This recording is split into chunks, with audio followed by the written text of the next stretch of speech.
Olá, espectadores do meu canal no YouTube, tudo bem com vocês? Eu me chamo Johnny Eliakim e já que está tudo bem com vocês, vamos para mais um vídeo. Gente, em nossos dias tem virado e mexido uma questão chamada fascismo.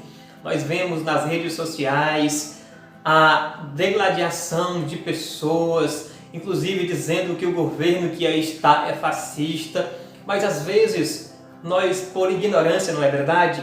Não sabemos o sentido desta palavra fascismo e que ela está eivada de coisas ruins. Vamos entender aqui o sentido etimológico, a raiz desta palavra, no decurso da história. Mas primeiro, por gentileza, gente, se inscreva no nosso canal, ative o sininho, nos ajudando assim a permanecer com este modesto canal no YouTube, ok? Tendo se formado uma das principais potências capitalistas após a Primeira Guerra Mundial, os Estados Unidos viviam um tempo economicamente de prosperidade na década de 1920.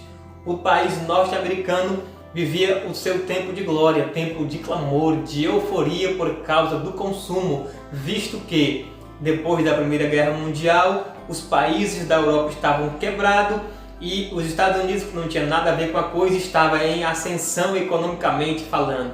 O país vivia um tempo de glória chamado por American Way of Life, o estilo americano de vida. Mas esses dias estavam perto de ruir. Em 1929, como você já estudou em história, houve a queda da Bolsa de Valores de Nova York, o crack, a queda vertiginosa de milhões de ações. Agora o país estava entrando em decadência, a chamada crise de 29, que quebrou o mundo de então. Para você ter uma ideia, no desenrolar da crise, mais de 15 milhões de pessoas ficaram desempregadas, muitas empresas faliram, mais de 400 bancos quebraram, instaurando assim um caos econômico fatal, não só para os Estados Unidos, mas para o mundo. Aqui que entra o fascismo, que em decorrência da crise capitalista, em vários países europeus, alcançou espaço e cresceu vertiginosamente. Com o recuo da democracia liberal capitalista, o totalitarismo em vários países do mundo, especialmente na Europa, foi visto como uma solução para a melhoria da economia mundial que estava quebrada.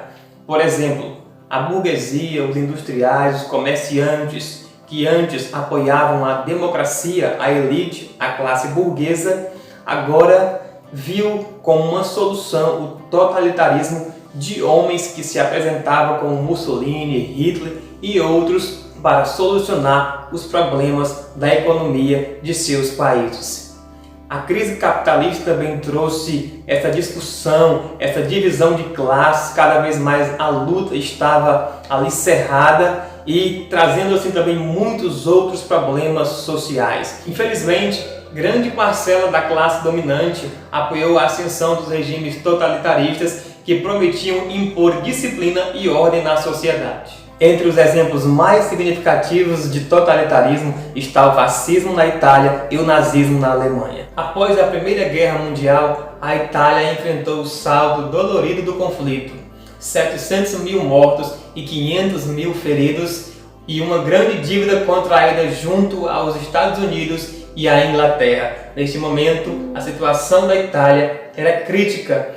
Além disso, a fome, a inflação e o desemprego afetavam a classe operária e os camponeses, trazendo assim uma grande agitação social. Foi neste momento de instabilidade econômica que em 1921 Benito Mussolini fundou o Partido Nacional Fascista, que tinha como proposta trazer a ordem econômica outra vez para a Itália. Infelizmente, muitos industriais, acreditando nas propostas de Mussolini, financiaram a ascensão fascista e em 1922 Mussolini conquistou o poder na Itália. Então, gente, o que significa a palavra fascismo? Traduzindo aqui em miúdos para vocês e também trazendo o sentido etimológico dessa palavra, a palavra fascismo vem do italiano fácil, que significa feixe. Exatamente isso, um feixe com várias varas bem juntas, compactas e unidas. Era essa a proposta de Mussolini para o Estado italiano. Ele dizia que quanto mais o Estado se unisse em prol de uma causa, de um propósito, que era o propósito e a causa dele mesmo, né? O Estado ia se fortalecer. Mas nós sabemos que nesses tipos de governos, desde o início que ele começou lá com Mussolini em 1921, 1922, foram regimes cruéis, brutais. Por quê? Porque para esses regimes, para esses governos, pasmem vocês, o indivíduo ele não vale nada. O que é visto mesmo são as massas. Eles veem as pessoas como um todo, não o ser humano de forma individual. Não Johnny, por exemplo, não a Adriana, não a Camila, não a Rebeca, não a Antônia, mas eles têm o Estado como se fosse propriedade exclusiva e peculiar sua, e as pessoas que moram naquela determinada localidade também. O fascismo tem aspectos ditatoriais, comunistas, socialistas. Na sociedade fascista, gente, o indivíduo é totalmente sujeito ao Estado, que por sua vez controla toda a vida do indivíduo, toda a vida social inclusive, aquilo que ele vai comer, aquilo que ele vai beber, aquilo que ele vai vestir, aquilo que ele vai calçar, aquilo que ele faz ou deixa de fazer. Realmente é uma grande escravidão para mim, né? É uma grande subserviência mesmo do indivíduo ao Estado. Como dizia o próprio Mussolini, tudo no Estado. Nada contra o Estado e nada fora do Estado. Realmente o Estado era um deus ou um semideus para Mussolini, e as pessoas que compõem esse Estado não era nada e nem ninguém. Mussolini organizou tropas, milícias que promoveram atentados terroristas contra políticos da oposição. O seu governo caracterizou-se por ser um governo cruel, hostil ao proletariado, às classes mais pobres, aos camponeses, aqueles que realmente estavam à mercê da sorte. Sendo assim, um governo falido. O governo de Mussolini era um governo cruel, brutal, que realmente pensava somente em si mesmo. É tanto que o ideal básico da educação fascista era submeter o indivíduo à total obediência ao Estado. E qual era o lema do fascismo? Era crer, combater e obedecer. Se o ideal básico da educação fascista era submeter o indivíduo à total obediência ao Estado, gente, por sua vez, o símbolo do fascismo era um machado envolto por um facho de feixes. Isso mesmo, se os italianos não se submetessem e fossem fiéis a Mussolini, cabeças rolariam. É sinistro isso, né? É macabro, mas este se configurava sim o regime de Mussolini.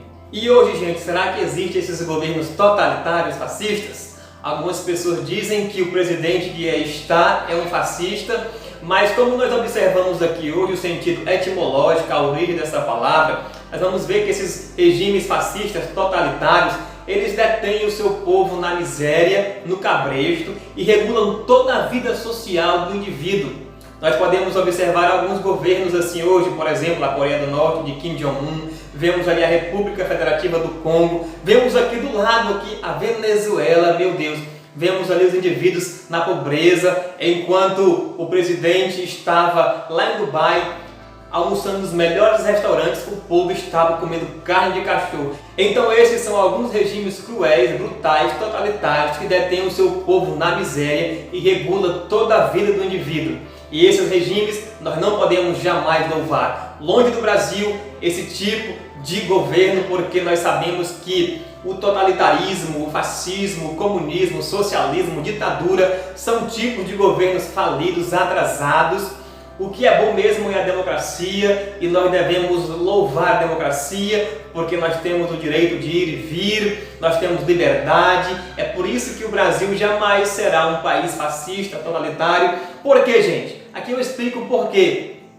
Nosso país é um país forte, apesar das dificuldades, um país onde tem instituições independentes, temos os poderes executivo, legislativo, judiciário, temos a liberdade de imprensa, o Ministério Público. Tudo isso cria um conjunto de forças, de regras que dão liberdade aos indivíduos de cada localidade, de cada estado, de cada município, da nação como um todo. É só você ver, por exemplo, quando a inflação ela aumenta, a mídia, a imprensa vai para cima e o governo tem que fazer alguma coisa para regular a inflação.